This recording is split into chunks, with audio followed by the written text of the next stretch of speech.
Okay, Call of Duty Vanguard. There is so much wrong with this game. So much wrong with it. I think this might just be the worst Call of Duty of all time, or at least one of the worst Call of Duties of all time. Because other COD games that you would consider to be the worst have some part of them that is generally considered pretty decent or pretty good, besides maybe Ghosts. Like if you look at a game like Black Ops 4, that game is quite hated, but I don't really think there's too much that's bad in that game besides zombies. Everything else is fine. Again, not bad, just, right at the bar, just right there. Or games like World War II, which, has terrible zombies, a very generic campaign, and then a multiplayer that at launch was broken, but then they later fixed it to be pretty good now. I genuinely like going back to that game. Or with Cold War, very, very generic multiplayer that is not very good, but its campaign and zombies are genuinely amazing.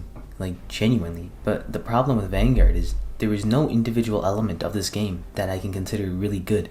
The campaign is lacking in pretty much everything. The multiplayer makes me want to tear my hair out, and the zombies is just unfinished. It's not even there. All those problems make Vanguard the worst Call of Duty of all time. Before I get into this, I spent a lot of time on this video. It'd be nice if you watched the video out and left a comment, tell me what I could do better, because I haven't made a video this long before. This is going to be like 40 minutes maybe. But anyways, let's just get straight into this. Okay, the campaign. I can't say this is very good, but at the same time I can't say this is very bad. It's sort of just there. I mean, a really big reason of why this is just not okay is because it's so short. It's about 4 hours long. And to put that in perspective, Black Ops Cold War's campaign was about 6 hours long, and I thought that was short for a Call of Duty campaign. I was surprised when this ended. You're not supposed to be surprised when a game ends.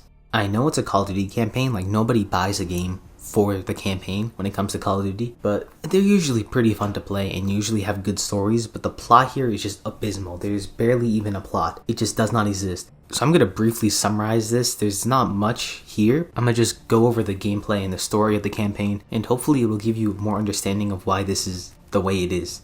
So you start off as a member of the Vanguard task force. You're trying to find out and destroy this secret Nazi project. I mean, it's pretty generic, but at least the beginning train sequence is pretty decent, like jumping from train to train and shooting it. I mean, it's a pretty good tutorial. Then you stomp off at the actual secret Nazi place, and it's just very generic from there. You end up getting captured, and you meet the big bad guy. He goes on a speech. He's basically just a very generic Nazi villain. I don't even remember his name. I mean, he just evil Nazi. There's no motivation, no nothing. He beats you to death with a chair because obviously they want you to feel something despite your character actually never talking. So it just feels like they're killing you off for shock value. But anyways, you're in Nazi Germany and you get interrogated by, I don't even remember the guy's name. I'm gonna just call him the guy from Lost because I know him from there. He's another pretty generic Nazi, but I do like the fact that he's just a weasel to the higher ups and he just conforms to them, and then he acts really tough with you. I mean, that's like almost a character trait, so good job on that one. We almost made the character there. I'm not going to talk about these flashbacks in the order they occur, out of order, so I'm just going to put these together. So the first one is with the main character of this game, almost, Arthur. He's the leader of the group. Every single character has a unique ability, which I do find pretty cool. Arthur's is he's able to command soldiers that he's fighting with. I don't really know if it works or if it's useful, but it is a pretty nice ability. It feels like you have an actual impact on the game. It's pretty nice. So in this flashback, there's this very stern commander that does not like Arthur, but he's a close friend of Arthur's when he's getting interrogated. So, they're showing the story about how that came to be. I mean, it's a pretty generic Call of Duty sequence. There's not much to talk about here. Arthur earns this guy's trust by saving him, and hooray, we're good. Woohoo, that's Arthur's story.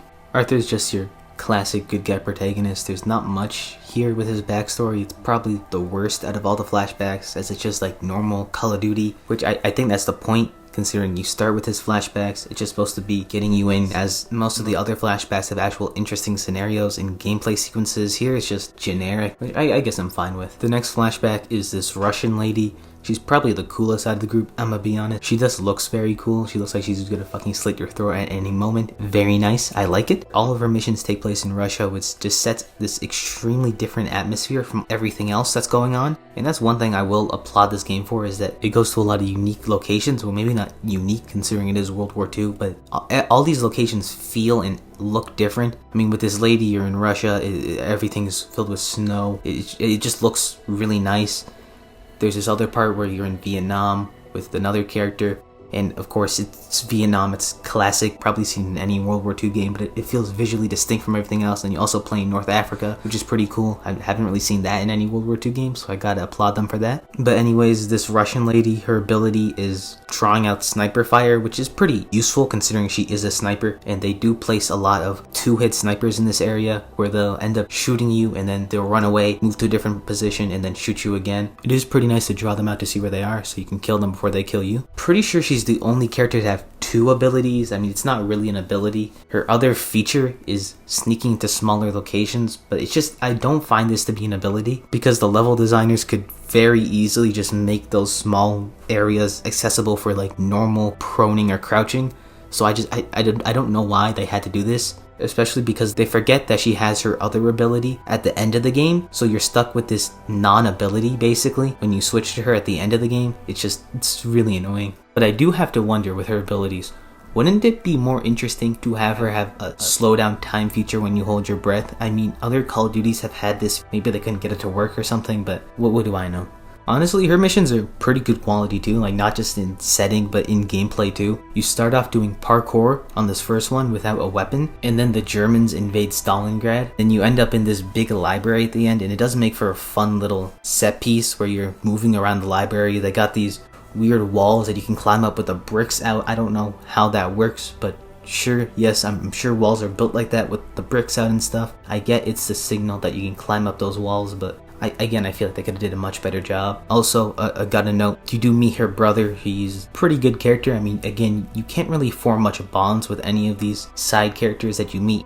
You're only in these missions for maybe like an hour tops, so you can't really get connected with any of these characters. It just ends up feeling quite weird. Anyways, in her second mission, you start out trying to draw out sniper fire. It's pretty nice, honestly. Very beautiful scenery. You got a bunch of destroyed buildings. Everything's covered in snow. Honestly, I'm just a sucker for snow. Like, you put snow over anything and it looks amazing to me. I don't know why. It's just a perfect way to show off graphics to me. Like, you just put on snow. Like, Red Dead Redemption 2 started in snow, and I'm just like, I was blown away by that. And here, it looks amazing. And they have these really weird armored enemies. Usually in Call of Duty, how armored enemies work is that you'll shoot them in the head enough times for where their helmet will come off, and then you kind of get an instant one shot on their head like any normal enemy. But here, they just have a lot of health. There's no real way to take them down. At least I don't think there's any strategy to taking them down. You just shoot them, which I kind of find that cheap, especially because this is a character with a sniper rifle. Like, her whole thing is being a sniper. You think you want the player to shoot this tank enemy in the head to knock off his helmet and then shoot him again to finish him off. But again,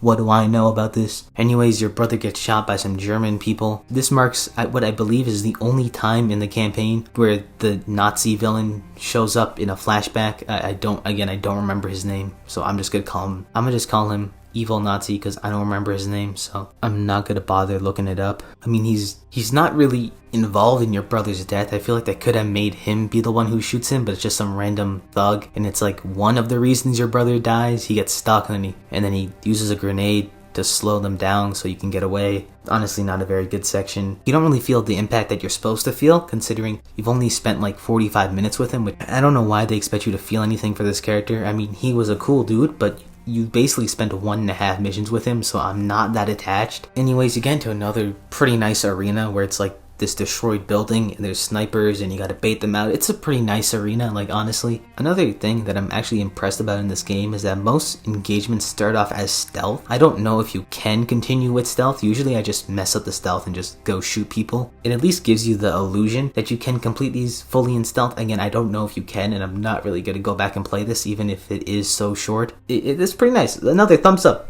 for you. And then you get into a boss fight with another evil Nazi who was with the other evil... Okay, I should probably stop calling these guys evil Nazis because it's just gonna mess their names up. Okay, so there's the old Nazi, there's the old evil Nazi, and then there's the younger evil Nazi, which is the main villain. Okay, the old evil Nazi who was with the young evil Nazi when your brother got killed. You end up having a boss fight with him, which is knife only. I mean, it's a pretty cool boss fight, but they steal this exact sequence from Modern Warfare. In the Modern Warfare campaign, you play as a child and you're running around the house trying to kill this big buff guy, going around the house, going underneath grates and vents. It's a pretty cool boss fight in that game. I mean, they reuse it here. Again, it's still cool, but it's practically the same thing, but it doesn't make sense here. Farah was a literal child in that game, and the guy was this huge, beefy Russian guy.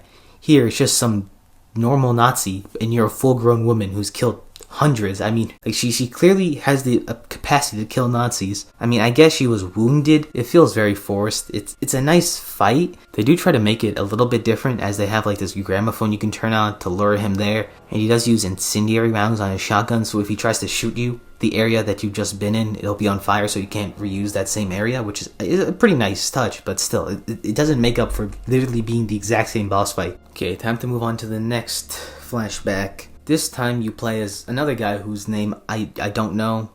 This next mission is a very much welcome break from combat. It's an aerial section where you just dogfight for the entire bit. It's like maybe 15-20 minutes long. Not that long. It's pretty nice. I don't really know what I can say. I mean, honestly, I didn't like the flying mechanics, but it's only one section. They don't really try to shove it down your throat, so I can't really be too mad. This guy's next mission, you end up in Vietnam and you're all alone, which it's pretty nice, honestly. You go around, there's like traps, and you gotta pick up ammo. I forgot to mention this, but throughout this entire game, instead of going over enemies and automatically picking up ammo, you have to pick up ammo, like you have to hold down X to pick it up, which is pretty annoying, but in this one section, it is pretty nice, and it does add to the atmosphere, considering you're all alone and you barely have any ammunition throughout most of this mission. Another thing I do have to mention is I do quite like the weapon variety. The fact that you don't really use the same weapons twice. The more Russian weapons in the Russian part, the Vietnam weapons in the Vietnam part. Okay, as I'm saying this, I realize that sounds really basic, but trust me, there's a lot of games that don't do that and just like and love to throw just generic weapons in any part, but here it makes sense. It makes sense, okay? Anyways, this whole mission leads up to you hijacking a plane, which I thought, would lead into another plane segment, but I guess I was wrong. Why would the pilot have 2 plane segments? That just doesn't make sense. Also, I forgot to mention his ability. Instead of having anything to do with flying, it's almost like a berserker mode or something. Everything sort of slows down. Enemies turn a different color and you just snap onto them and instantly kill them. I don't know how this has anything to do with his character. Like, Arthur was very clearly the leader of the group, and Polina is a sniper, so it makes sense she'd be able to draw sniper fire away, but here, I just don't get it. The last character is Lucas. He's a demolitions expert. His ability is being able to have multiple lethals, which it's probably the worst out of all of them. I barely use grenades in this game. I mean, it's a shooting game. I tend to shoot people more, but I guess it is nice. His 2 sections are in North Africa, which again, it's pretty nice. I don't usually see this setting in lots of games, so it's kind of nice to see this. All the gameplay here is just very generic. I mean, there's a boss with a plane. That's pretty cool, but besides that, everything is generic. I mean, he has this mean captain, and he's a rebel. He's doing stuff outside his jurisdiction. He's putting people in danger, but it turns out he does the right thing and wins the thing. But his stern commander, he takes credit for Lucas's bravery, and then you end up punching him in the end. I know, it's insane. Such riveting storytelling. I care so much about these characters. Anyways, I have neglected to mention that Arthur's friend, Sergeant Richard Webb, I had that pulled up on a different tab. I just would like to say that I did not remember his name at all. For some reason, I decided to actually look at this guy's name. Besides, who cares about the main villain? Anyways, I neglected to tell you that he got shot. Arthur was sad for a little bit. It doesn't really matter. I mean, you could really tell. I mean, there's no multiplayer operator of him. I'm realizing how ridiculous that sounds, but there's no multiplayer operator of him, so he's gonna die anyways. You end up breaking out of there, and there's like some well-timed, cool stuff, and then you finally get to the last mission of this game, which honestly is pretty nice. You end up switching between the different characters using all their abilities. You're not actually able to switch them on command like something like GTA. It's more pre-designated areas, but it is cool using their abilities. Except, they forget about the ability to draw out sniper fire. Despite having snipers in this level, whilst you play as the sniper who has the ability to draw out sniper fire, I don't know why they forgot to include that. Did they just forget? It's so weird that they just forgot to include this. And then they added snipers in this part. Like, it's fine if you don't include it, just don't add snipers. It makes no sense. Anyways, you chase down the big evil Nazi man. It's a choice whether you kill him or not, but really, it doesn't matter. It doesn't matter if you kill him or not, because anyways, he's just gonna die in the exact same way. So you might as well just kill him, and then you go on a plane, and the game ends. I mean, I genuinely thought this was the end of like the first act or something. I genuinely thought there was gonna be more happening. It's nothing. nothing happens after this. I mean, it teases a sequel with, they're like, oh, look at all these military files we found. Ooh, look, secret Nazi documents. I mean, they even try to tie in zombies with them finding a document about raising the dead. I think this game's main problem is the flashbacks have nothing to do with the actual story of the game. Again, I have nothing against games that their actual runtime in flashbacks. I mean, Black Ops 1 has one of the greatest FPS campaigns of all time. Like, let's just be honest. And that game is mostly told during flashbacks, but the thing is, the flashbacks relate to the story that's happening. Here, the flashbacks are completely separate, and I feel like it is a very easy fix that they could have made to make this cohesive. Simply just make this the evil Nazi man prevalent in every flashback. All they had to do was make the evil Nazi man do something to each of these individual characters in their flashbacks, and then have the thing that this evil Nazi man did to them make them form this team, and then at the beginning of the game, when they're trying to search for this super secret Nazi project, instead of being, hey, because they're Nazis and we're good, maybe it's because they have a personal vendetta against this evil Nazi man, and then it makes killing him more impactful. Because I mean, again, we've only had like 5 scenes with this guy. I don't really care if he dies or not. It doesn't give me satisfaction. I mean, of course he's a dick, he's a Nazi, and he's evil. Like, I mean, again, I'm gonna bring in Modern Warfare's campaign here, but that game had like, Barkov was just a very generic Russian Call of Duty villain. Call of Duty practically has Russians as their main villains for any modern game, but at least in that game, despite the villain being super generic and just practically out of a comic book, at least you have a reason to take him down. I mean, he was involved in the attack that killed Farah's mom and I guess her dad in proxy, I guess. And Barkov took her, used her as a soldier, tortured her. Like, I mean, there is actual weight behind killing him, because you get why you'd want to kill him. Here, I mean, yeah, he's an evil Nazi, but he hasn't done anything to you. I mean, the most he's done is like be around somebody who's killed one of the members of the task force brother.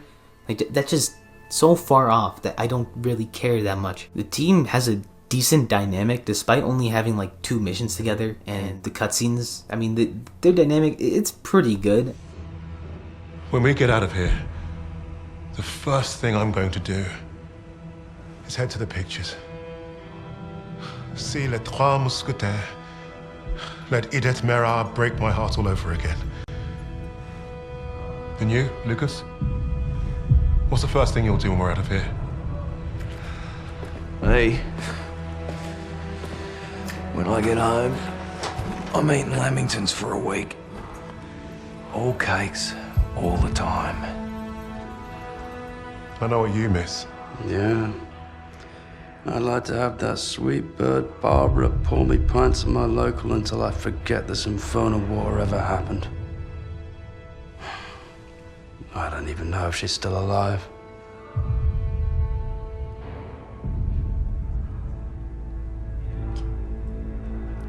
Everyone I love is dead. And the only time I feel anything is when I watch a German beg for his life. So, I am exactly where I need to be.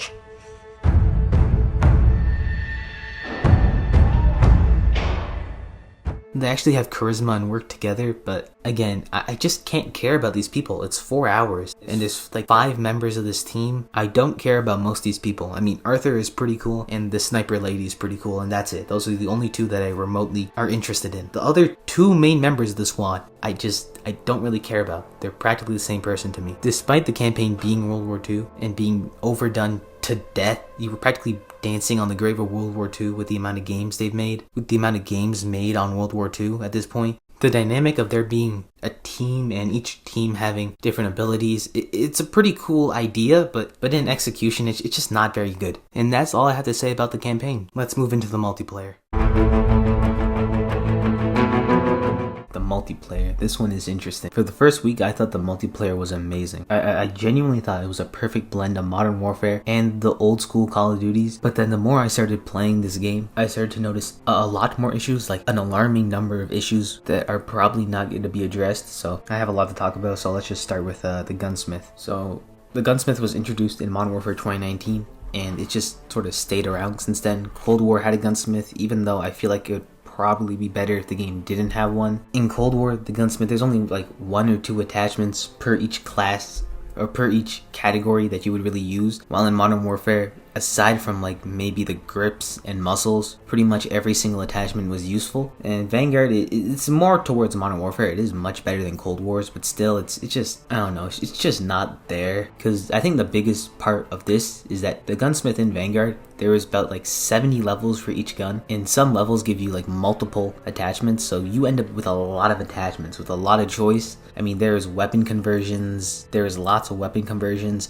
there's different ammo types, there's all sorts of stuff. You can really transform your gun in this. But the thing I think is just the worst here, the fact that you get 10 attachments. It sounds fine because it just means, yeah, more chaos, you know, better attachments. If I'm gonna have 70 attachments, I might as well use them all. But I think it really takes away from the class building element to the gunsmith. In Modern Warfare, you really had to choose what you wanted. Like, for example, the MG42 in that game has terrible iron sights and terrible recoil, so you're gonna wanna, you know, put an optic and maybe use some of the other attachments for recoil control. Then also with recoil control comes a decrease in ADS speed, so you're gonna wanna add ADS speed, and then it's this whole thing where you have to balance your classes. But here, because you have 10 attachments, it just balances itself out. If you just, you know, focus way too much on one category, you're perfectly fine. Like, with all these attachments, 100% stuff will be broken. The Russian short and Vital just messed everything up and just created like 2 shots for the STG, which was insane, which is not how guns should work. I mean, it felt like you were playing hardcore. You know, I'm sure for a long time to come, we'll be finding issues with this gunsmith, and because there's so many attachments, it's gonna be so hard to balance this. Obviously, this game just isn't in the best state. I mean, they're not really supporting it too well. There is lots of bugs in this game. I'll talk about that a little bit later, but time for some other stuff, some more core mechanics. Field upgrades I thought was nice, coming back from, again, Modern Warfare to Cold War to this game. I really don't think armor should be a field upgrade, but it is what it is. I mean, it does recharge slow. It's not like the beta where it was recharging really fast and pretty much everybody had armor. I prefer it more like Cold War where it is a kill streak, but so a big selling point of Vanguard was the amount of maps they had. They kept pushing the fact that they had so many maps at launch compared to Modern Warfare, which had like maybe 7 multiplayer maps at launch. 6v6, and Cold War, which had like 8, I think. I mean, leading up to this, I thought, hey, you know, they were obviously gonna do quantity over quality, but surprisingly, most of these maps are pretty decent. Like, honestly, they're pretty good. I like most of these maps, which is surprising. And only 2 of these maps are remakes, which I don't even mind, considering I never got a chance to play World at War multiplayer just because the servers are dead now. And I don't think there has been any other World at War remakes. I don't think. I probably am wrong, but like, especially in the newer games, I don't think there's been many World at War remakes. You know, most remakes you see are like Shipment, Terminal, half the maps from BO1, and then you have your maps like Slums, and I mean, Treyarch just really loves reusing maps, honestly. But the spawns on these maps, they are not very good. I mean, for larger maps, they're fine, but especially for like small maps, it's terrible. I mean, I'm not talking about Shipment, but can I just say, how are the spawns on Shipment this bad? Like, you have the original Shipment, which has perfectly normal spawns. Like, maybe there's a couple bad ones in there, but obviously it's so small, of course you're gonna get bad spawns. And then Modern Warfare's version of Shipment, you know, it was smaller and had no angled crates, so of course it is gonna have bad spawns, along with Modern Warfare already having bad spawns. Like, you know, it was just disaster, and they did eventually patch it into a somewhat okay state. But here, how do they go? Like, they had Modern Warfare to learn from. Plus, this game has angled shipping containers, and it is significantly big. This is probably the biggest version of Shipment besides the Call of Duty Ghost one, which is barely Shipment. But it's just, how could it be so bad? I mean, you could take notes from Modern Warfare. I'm sure they could have taken notes from the spawns in Modern Warfare and how bad they were, and they could adjusted the logic, but it just seems like they somehow made it worse. How is that possible? Like, I had this terrible game on Dawes House, which isn't even Shipment. It's like a decently sized map, which would have been in other COD games and would have perfectly normal spawns, but here it just doesn't work. You can see it's just so bad. You don't even get a chance to spawn. This isn't even spawn trapping. Like, traditional spawn trapping, you at least have a way to get out of it, but here it's impossible. Now, another sort of point was destruction of the maps. I don't think they made it too big of a deal, but they do have destruction on these maps. For some of them, it is very barely noticeable, and for others, it's a decent amount. There's only like 1 map in the game which really uses destruction, maybe a little bit too much, which is Decoy. Like a decent chunk of those buildings in Decoy can just be completely destroyed, or at least the walls can be completely destroyed, which I hate and like at the same time. I feel like you gotta strike a balance. I feel like a bit too much walls being destroyed to where I have no cover usually, but at the same time, considering no other map does anything like this, it's pretty nice. And you know, the interactivity is amazing. Like, if you know someone's there, you know, you can just shoot them and it goes straight through the wall, and it's just so nice. I don't know. And plus, you can, with a lot of these maps, you see the effects you have on the map, because you'll start the match and it'll be a pristine area, nothing's destroyed, nothing's broken down. About midway through the map, every destructible wall will be completely gone, the windows will be destroyed, the doors will be destroyed. I mean, it would be nice if I didn't get a game in progress every single match. I don't know why is this happening. This is like surprisingly a big thing for me. Pretty much every single game I join is a game in progress. I think maybe 1 in 10 games I get into are just regular games from the start, and the rest are games in progress. You cannot believe how annoying this is. Again, with the destruction, it is cool to see a map go from pristine to just completely destroyed, but also because like it feels like it's taking time away from me. Like there's a reason why most games don't throw you into half-finished matches as a priority. They usually set the priority to that are not ongoing. Plus they have the MVP screen, which I'll admit, like for the first week it was really cool and then got quite stale after a while. I mean, pretty much the only reason they have it in there is so they can sell you cosmetics, so you can show your fancy skins off to everybody, but it's just annoying. You gotta sit through that, wait like about a minute, and then like the actual playing time of the match, because it's in progress, is like 3 minutes. So then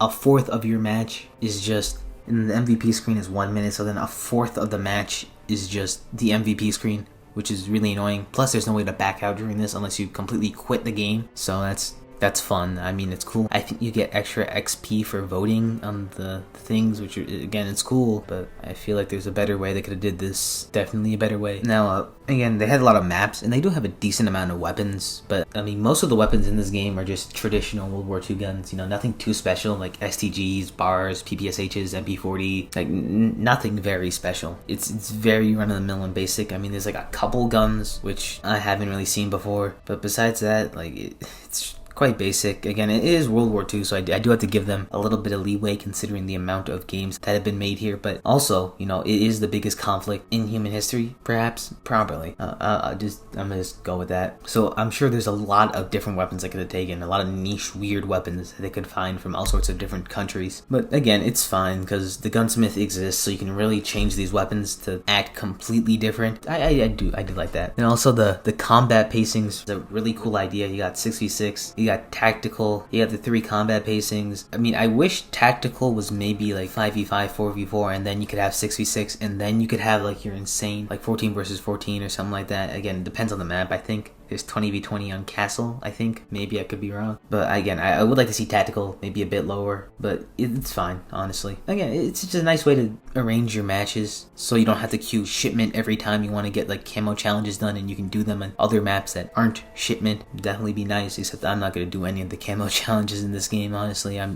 done. This game is just like the amount I've liked the game, you can tell by how much you do the camo challenges. Like for me, Modern Warfare, I got Damascus for the base weapons, then did them for almost all the DLC weapons, not all of them, but almost. And then Cold War, I got DM Ultra for all the base weapons and not a singular DLC weapon. I was just done by then. And then here, I don't even have gold for one gun. So yeah, I really don't play Vanguard too much, especially with Halo and Battlefield. Like again, Battlefield's a dumpster fire, but it was fun to play for a little bit. It got Game Pass, so you got like a 10-hour free trial. You don't gotta buy the game. Halo Infinite, which, you know, has monetization problems, but still is a much better game than this. Another thing similar to the matches in progress is the connection. I don't know how much packet burst I have been getting.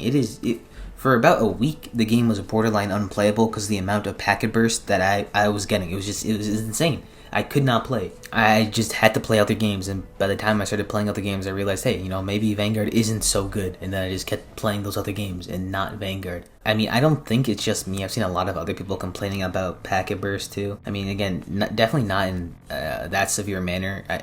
If I get on once or twice now, I don't get too much packet burst, but I still do get a little bit of it, so it shouldn't be happening. Now also, another thing they've also did in this game is the operators. They put more of a focus on them to where they have leveling now, which again, I actually do like. Like, I remember playing Black Ops 3 and trying to get the hero gear for particular heroes, and that was pretty cool. I mean, here it's much more basic. Instead of like individual challenges for every piece of gear, it's just play and you'll level up the character, and then eventually you'll get their max outfit, and then you max out everyone in their division, and then you'll get like the division's max outfit, then you max out all the operators, and then you get the big max outfit. You know, it's fine. Wish there was more, but it's cool. But a thing I really just don't like about the operators is the fact that there's no 2 factions. Like Modern Warfare and Cold War both had factions. Everybody is just fighting against clones of each other, I guess. And it seems like this has been happening more and more in gaming. Like Battlefield 2042 has this too, where both teams are just identical. So sometimes you just see someone and you'll think they're a teammate, but oop, it's an enemy, because you're both the exact same person. And it's much worse during launch too. Like the first month of the game, because nobody really has cosmetics, so everybody just looks the exact same. But once the game continues on, more people will get crazy cosmetics and all that, and you'll be able to tell. For now, you know, it's not very nice. I mean, I maybe get why they did this, because,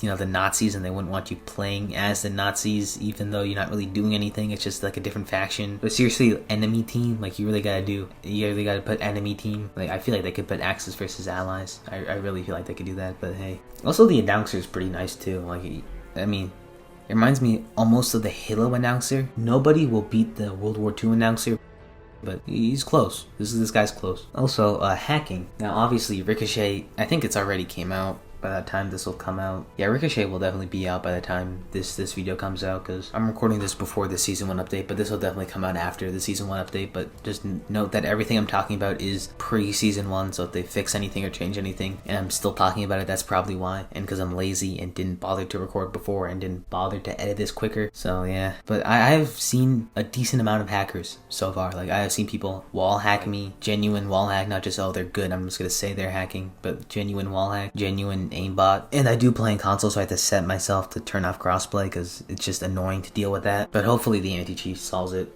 and fixes all our problems. Okay, now we're gonna get into more, you know, conspiracy theory, skill-based matchmaking side now, because there's a decent amount I don't like with Vanguard normally, but the skill-based matchmaking is where it really just gets bad. Like, honestly, this is the main reason I don't play this game, and the main reason I will play pretty much any game other than this, because I mean, skill-based matchmaking is such like a non-part of the game, but yet it'll completely ruin my entire experience. Like, even if the game is super good and just amazing and really fun to play, skill-based matchmaking will ruin my experience. Anyways, I will talk about this, and then another conspiracy theory about this game I have. Obviously, I'm sure a ton of people have talked about skill-based matchmaking, so you can just skip this if you really want to, but I'm pretty sure Activision saw Modern Warfare did really well. It was like the highest selling Call of Duty of all time in its like first year. And, you know, obviously Modern Warfare had very thick skill-based matchmaking, but I feel like in that game, I could give it a pass because there was just a lot of cheese in that game. Modern Warfare did good. It has skill-based matchmaking, so in Activision's mind, skill-based matchmaking is good. So we're gonna put it in Cold War, and we're gonna put it in this game.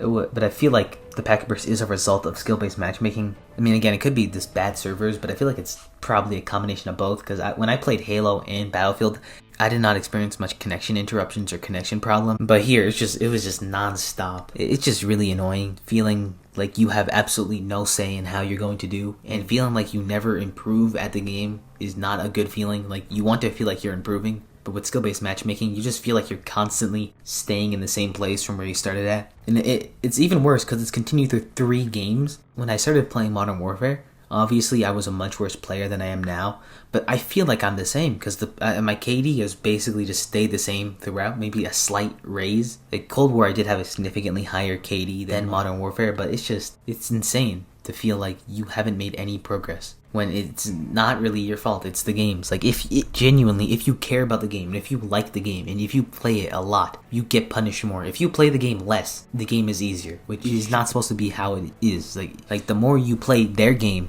you know, you get better at the game, you learn more mechanics, thus meaning you are better at the game. But I guess not, because they just put you against people who are better than you, or just equal skill level to yourself, so you feel the exact same. I hate that. Also, the fact that they have not acknowledged it. Maybe if they had spoke about it or anything, I would be fine. You know, I would still dislike it, but I would be fine if they spoke about it. But they don't speak about it. They're silent. They just don't speak. No studio. Activision never says anything. I think the most I've ever heard about skill-based matchmaking from a developer was the Cold War beta, the Cold War alpha actually, the PlayStation exclusive Cold War alpha. People were saying it as skill-based matchmaking, and then some dev came out and said, oh yeah, all your favorite CODs had skill-based matchmaking, you know, BO2, Modern Warfare 2, and I wrote the code. And that is the closest thing we've ever gotten to someone talking about skill-based matchmaking. And the funniest thing was, the alpha didn't even have skill-based matchmaking. And that's the thing too, because like, I will just never trust Activision from now on. I can never trust any normal game from now on, because every time I do bad, I'm like, hey, is this just me being bad, or is it actually skill-based matchmaking? I don't know. I can just blame all my problems on skill-based matchmaking. Like, if they came out, if the next Call of Duty came out and had no skill-based matchmaking, most of the community would genuinely think it had skill-based matchmaking, just because they've been completely silent and just non-communicative. They don't say anything. Okay, that's it about skill-based matchmaking. That's my little mini rant. Now on to my conspiracy theory here. So, obviously, Call of Duty will do good no matter what happens. It's just that big of a name that when a new Call of Duty comes out, it will do good. It will constantly top the charts of every, monthly, the best-selling games of the month.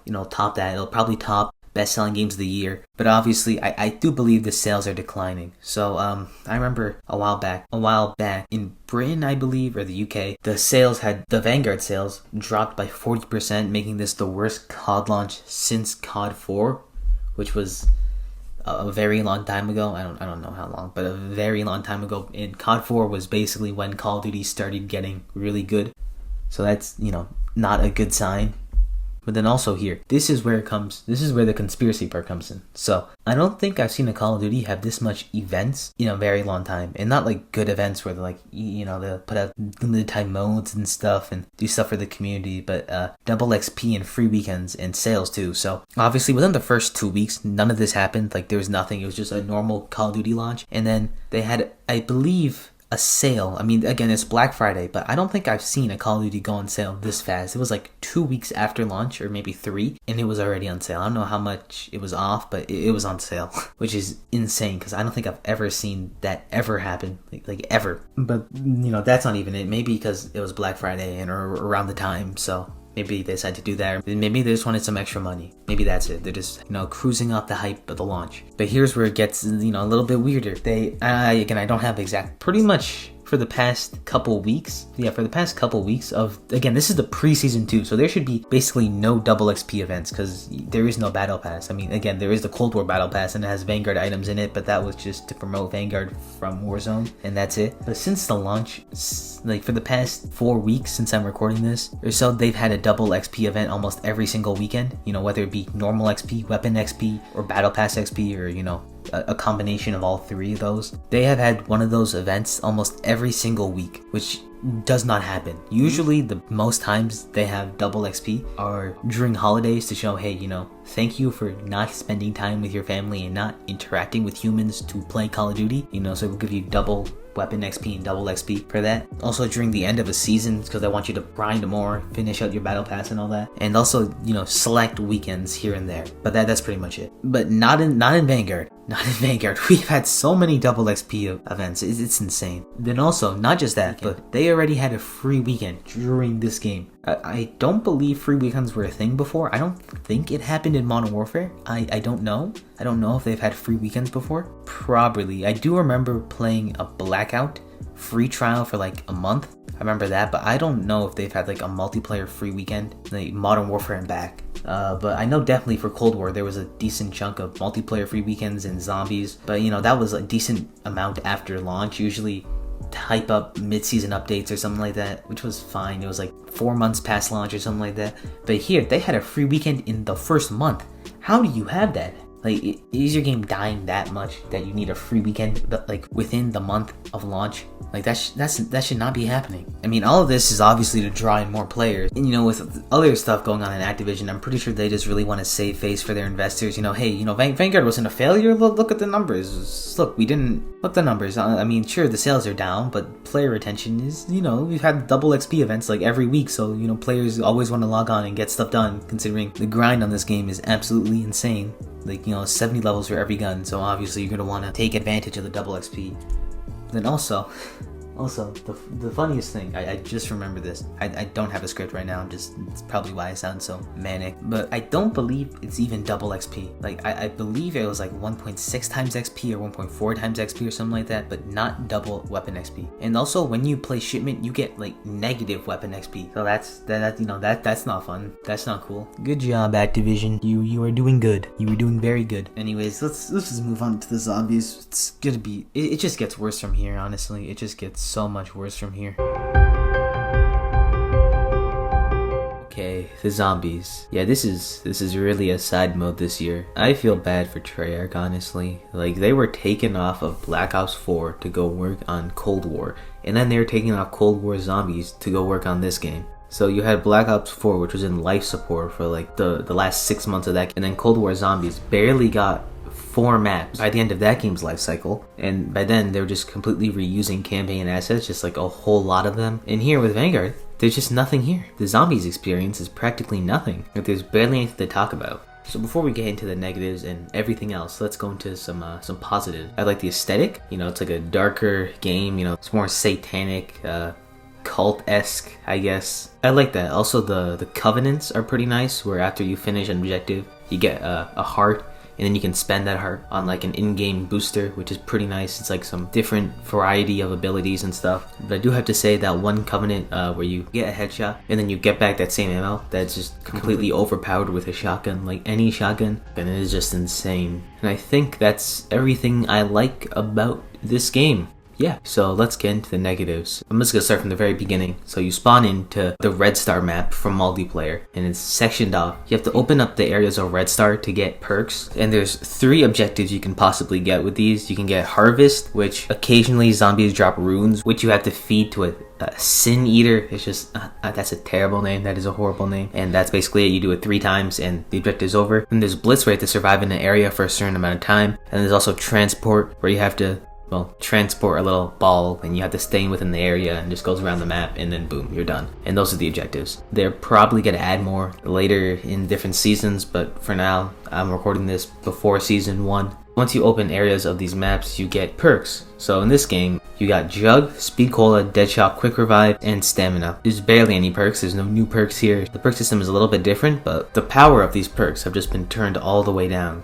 I mean, I get with Cold War, with the perk upgrading system, like you really got powerful by the end of that. But here, it's like the perks basically do nothing. Deadshot Daiquiri doesn't even allow you to like automatically connect to the head, which I know sounds really cheap, like, oh wow, you want aimbot, but it's something that's basically always been there since Deadshot Daiquiri was first put in Black Ops 1. So it's just weird not having it. And also, how the perks work in this game. You have to buy a perk 5 times to get the full effect. And the first time you buy, it's free. And then the next time, it costs like 250 points, I believe. You know, it just continues going up from there. And every perk you have to get 5 different times. Or 4, I guess, because the first one's free. I don't know why they thought this was a good idea. You have to spend way too long playing this game to just get max perks. That doesn't even account for Pack-a-Punch, which Pack-a-Punch costs more now too. Plus, there's not even a pack camo. Like, why isn't there a pack camo? I mean, I get this was crunch, but like, you could at least make the gun green or like blue or red. Like, I wouldn't have complained. You don't even have to make it shiny. Just make it just completely red or blue or green. Like, it's fine. I just want the gun to look different when it's packed. That's it. So when you do those objectives and you go through the portals and you do those objectives, you get spit out onto a different map most of the time. Some of these maps are reused from the campaign and multiplayer, which I guess I'm fine with. You know, I'm perfectly fine. I would really hope they would use more campaign maps instead of multiplayer, but it's fine. But then also, some of the times you go through the portal and you end up in Stalingrad, like in other areas. Like, you can end up in the Deadshot Daiquiri building and in the Stamina building, which, why would they do that? Especially like in the beginning of the match too, because you can go to a portal that opens up a different part of the map, and you can get Stamina or Deadshot Daiquiri along with that perk that once you finish the objective you'll get. I don't get why they did that. I mean, it was definitely because they're running out of time, but like, seriously, you're gonna just go to a different part of the map that you're already on. And also Stalingrad itself, it's not very good. I mean, I wish maybe more zombies would spawn in that area, because it's only like packs of zombies and they like spawn up from the ground too, which is weird. Sometimes you'll try to kill zombies and then suddenly one will just pop up in front of you. Like, there's no windows or anything. I mean, there is windows, but zombies just come out of the ground randomly, just spawn anywhere they really want to.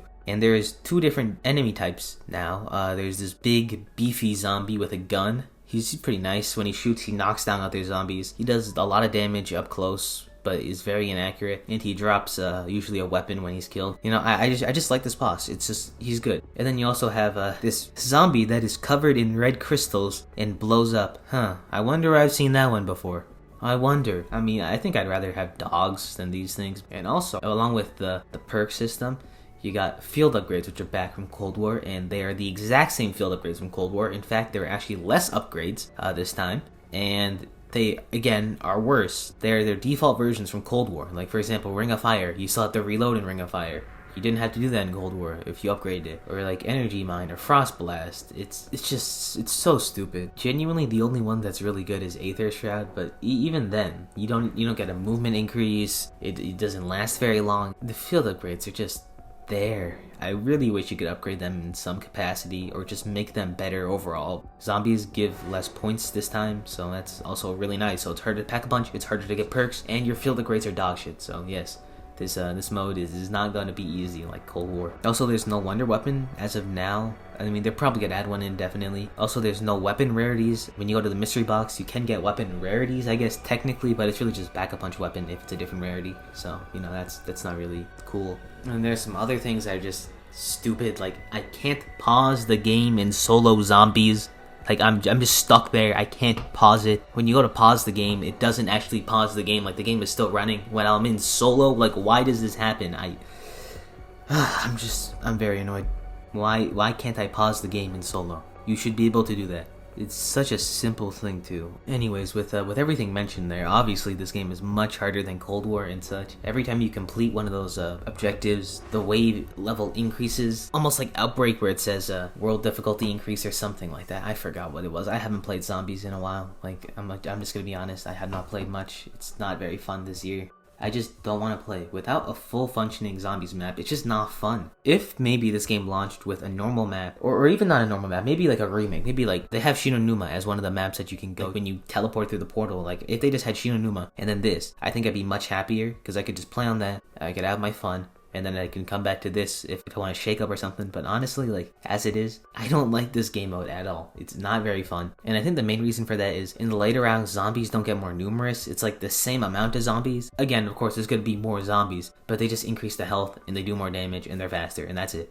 There's not really that much increase of zombies. And I think that's one of the best part about the game mode, where you can have like huge hordes just following behind you, but here it doesn't really happen. And then plus it's much harder to get higher ranks, obviously, because there is no wonder weapon and field upgrades are dog shit, and just everything I mentioned so far, so it is so much harder to get higher rounds. I think this is probably the worst zombies launch to date. I mean, at least Black Ops 2 had town. Like, Transit was probably one of the worst zombies maps of all time, but at least the game had town. Here, there's just nothing I want to go back and play. Honestly, the only reason I play zombies now is to level up my weapons, just because that double XP strategy, and that's it. That's the only reason I play zombies. I just don't want to touch it. It's not very good. Yeah, and that's zombies. This section is going to be much shorter than everything else because there's just not much to talk about here. I really wish I could go on and on about zombies and just keep talking about stuff, but there's just nothing to talk about. I can't complain about too much because there's just nothing to complain about. This game barely has any content, which, again, I feel bad for Treyarch because they're going to get blamed. I mean, they really had no time to prepare this zombies mode. All I can hope for is that whatever the next zombies game is, because Modern Warfare 2 or Modern Warfare 2022 will not have zombies, I don't think. So then the game after that, hopefully that game has good zombies I can come back to, because here it's not fun. For now, it seems like there's not going to be any round-based maps coming in the future, and I don't know why. Like, you have Shinonuma right there. You can just take that, just give us Shinonuma, that's it. If you gave us that, I would be so much more happy. As it is right now, this is the worst zombies experience probably ever. Or not even worst zombies experience, worst side mode experience ever. Extinction was better than this. World War II Zombies was better than this. Advanced Warfare Zombies was better than this. Infinite Warfare Zombies was better than this. Actually, Infinite Warfare Zombies was pretty good. Zombies in Spaceland was a genuinely good map. All of those games are better than this, because at least they had content. You know, they had a round-based map and you could play, or maybe not Extinction, but Extinction's different. But at least those games had some value. Here, there's just nothing. Before I end this, just as an example, for campaign and multiplayer combined, I have like 10 pages of notes here, but for zombies, I have not even half a page of notes. There's just nothing. Anyways, yeah, that's the video. That's the end. The complete Vanguard review. I genuinely think Vanguard is the worst Call of Duty game at this very point. Multiplayer is a completely broken mess, which I can barely play because the packet lost, and even if I could play the game, it is still horrible. Skill-based matchmaking is horrible, and the core gameplay, which is decent, it's just boggled down by so much dog shit where you can't even get to the good part of the game. And the campaign, I really wish I could enjoy it, but it's just too short. It's like 4 hours long. You can't get invested in any of the characters. It's not bad, but it's not good either. It's just there. And then finally, the zombies. Again, as I said like 20 times, there's just not enough content there. Like with zombies and campaign, those two modes just have no content. And multiplayer, which does have a decent amount of content, it's just not fun. And that's why this game is the worst COD game of all time. Anyways, I hope you enjoyed this video. It took me a very long time to make, so I would appreciate it if you commented, told me some feedback. That'd be nice. I'd make these videos better. Maybe liked if you liked it, subscribed if you want to see more, and yeah.